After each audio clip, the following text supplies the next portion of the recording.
Rusted out Toyota transmission sensor. Oh, what fun. So I did order some new stuff for doing GDI intake valve cleansings. So I did some, actually I got this from home. Got this from Amazon. I got this from Amazon.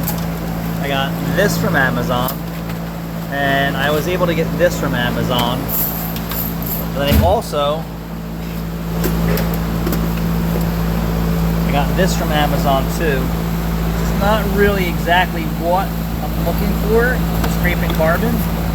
But I'm going to modify my air blowing tool.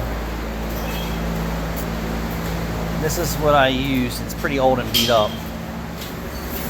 And what I think I'm going to do is I'm going to experiment with different angles on this, because it really did help get inside there to blow the carbon up with pressure.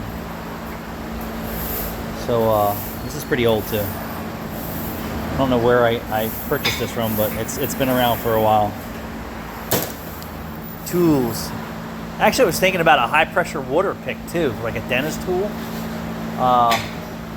can get them at like CVS. No, I mean like you need high pressure. Yeah. I was also thinking about hooking up my pressure washer. They have a high pressure for greases you can get. I was also thinking about hooking up my pressure washer and stepping it down for intake valve cleaning. What do you think of that?